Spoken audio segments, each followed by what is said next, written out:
dazzling costumes and breathtaking acrobatics. It's Cirque du Soleil, and we're going behind the scenes.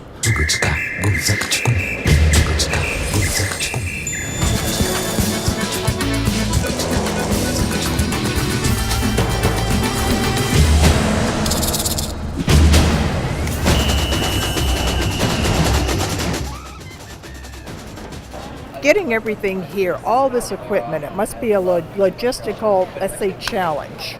It's a challenge. How many tractor trailer loads are we looking at here? We actually travel with 19 trucks for the set, plus an additional truck for our catering team that is this week is set up right there. So yeah, it's a lot of logistic, and we have 100 people touring, 50 artists, plus 50 other people like technicians, physio, artistic team, management team, catering team. It's a lot of people, lots of logistic. It's basically 15 hours to set up everything. So we have 25 technicians and we hire 60 to 80 local technicians that comes to help, but it's impressive how fast it can be.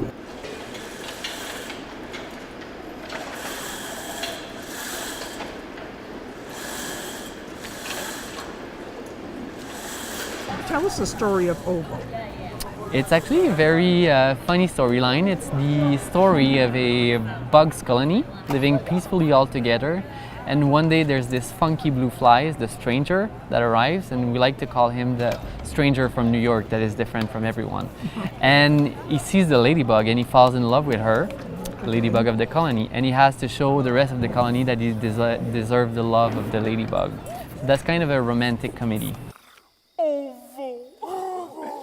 What is a typical day like for you when you're on the road? So usually if I have work, and the first day we have more trainings and validations, so we ended up coming here a little earlier, like around 2, and the show is at 7:30.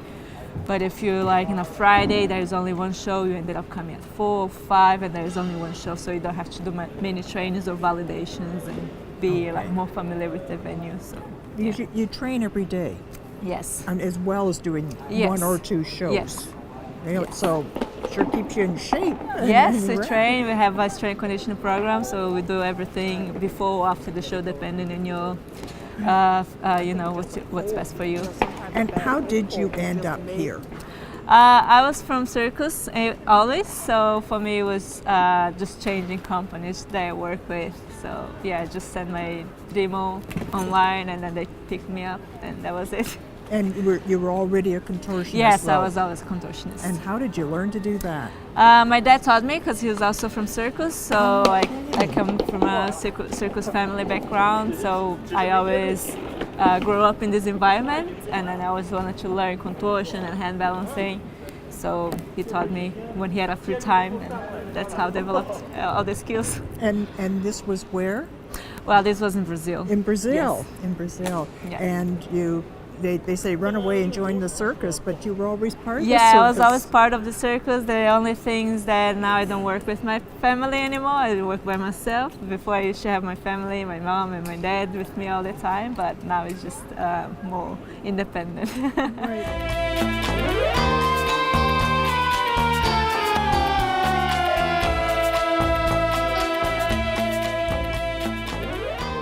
So Nicholas, what are we looking at now?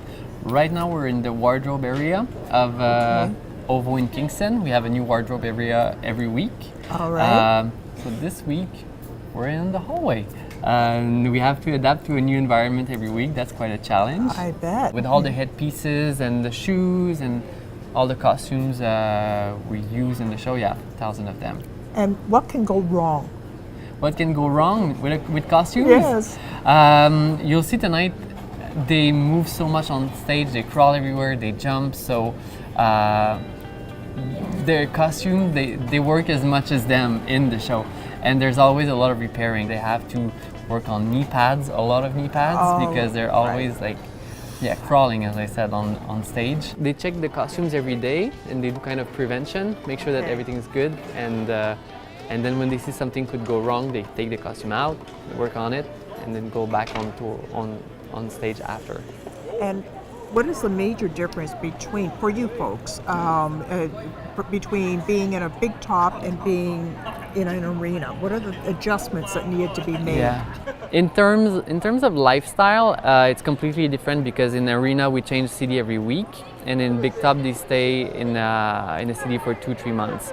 But in terms of for this show, actually there's a new set, a new stage that is bigger, a new wall that you've seen earlier that is bigger. We've added projections. We've switched some acts that are bigger in the arena version because the arena space is bigger than the big top space. So we want to make sure that everyone has a good experience when they come and see the show.